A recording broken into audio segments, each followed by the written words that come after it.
देखिए महावीर स्वामी का जो धर्म है वो एक वायर है, हाई टेंशन का तार, और वो हाई टेंशन का तार पूरे देश में फैला हुआ है। और उन हाई टेंशन के तार को पूरे देश में भेजने की जिम्मेदारी किसकी है? खम्मों की। बताओ, खम्मे खम्मे से तो गया है, इस खम्मे ने वहां तक भेज दिया तार को, तो उस तार को और आगे भेज दिया दूसरे खम्मे ने। तो खम्मे खम्मे से, है ना, जहां जंगलों में अपन नहीं रहते वहां खम्मे जरूर है, मगर तार गए हैं। तो बताओ लाइट गई कि नहीं गई हर जगह? तो उन खम्मे ऐसे महावीर स्वामी के वो हाई टेंशन का तार है, खम्मों खम्मों से गया है। तो जितने भी संत महात्मा हैं, ये सारे के सारे संत महात्मा वो बिजली के खम्मे हैं। और बिजली खम्मे तो देख लो बाजार में जाके अलग अलग प्रकार के मिलते हैं। कहीं पर सीमेंट का खम्मा है, कहीं पोल है उसका टीन का, कहीं पर कुछ है, अलग अलग टाइप के खम्मे हैं। कहीं पर बहुत बड़े बड़े खम्मे हैं, वो लंबे लंबे है कि नहीं, अलग अलग खम्मे।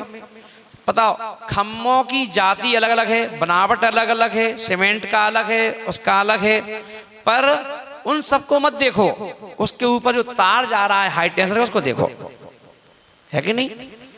तो अपन लोग क्यों खम्मे गिन रहे हो? अपन क्यों खम्मे चिपक रहे हो? खम्मे में करंट नहीं है भाई साहब, करंट तो तारों में है। तो हम तो आचार्य विद्यासागर जी के माध्यम से, विद्यासागर जी महाराज के कंधे पर, है ना, कंधे के माध्यम बना करके और भगवान महावीर स्वामी के उस हाई टेंशन को पकड़ना चाहते हैं। बताओ, हम तो विराग सागर जी महाराज को माध्यम बना करके उनके कंधे के माध्यम को बनाकर और उस हाई टेंशन के तार को पकड़ना चाहते हैं। हम विशुद्ध सागर जी महाराज के ग्रंथ को नहीं पकड़ना है हमें, ना उनको पकड़ना है हमें। तो उनके जो गुण हैं, शालीनता है, तो किसी से बोलेंगे, कोई गलती भी कर रहा होगा ना, ओ ज्ञानी शांत रहो बेटा। जो उद्यम मचा रहा है, उद्दंडता कर रहा है, उसको भी ज्ञानी, जो ज्ञानी है तो उसको भी ज्ञानी, है ना, ऐसे गुण ले लो ना। जहां से निकल जाए शांति से, मुस्कुराहट के साथ निकल जाते हैं। गुस्सा नहीं करना, रोज तोष नहीं करना है, अपने हमेशा अभिक्षण ज्ञान उपयोगी ज्ञान में लगे हैं, स्वाध्याय में लगे हैं, पढ़ने पढ़ाने में लगे हैं। तो बस ये गुण लो, गुण विशुद्ध नहीं चाहिए हमें उनके। तो ये सारे गुण यदि हम धारण कर लें तो हम खुद विशुद्ध सागर बन जाएं, हैं? तो विद्यासागर के पास जाओ तो विद्यासागर जैसी बनने की कोशिश करो। सुधा सागर जाओ तो उनके पास, है ना, उन जैसी उनके गुण लेके आओ। कुछ एक आध का गुण क्या है, बिहार सागर का गुण क्या है, पुलक सागर का गुण क्या है ना, सबके पास जाकर के सबके गुण ले लो। और उन गुणों को तो माना कि चलो तुम्हें हो सकता है तुम्हें 100 में 100 गुण नजर नहीं आएंगे, पर हर साधु में 2-2, 3-3, 4-4 गुण तो नजर आएंगे, हैं? उन 2-2, 3-3 गुणों को यदि हम एक गुण 2-2 गुणों को भी ले आए उनके, और उन गुणों से अपने आप को सजा लें। बताओ, ये सब घर को सजाते हैं। चाइना का वो ले लेते हैं, किचन सेट करवा दिया घर में, हैं?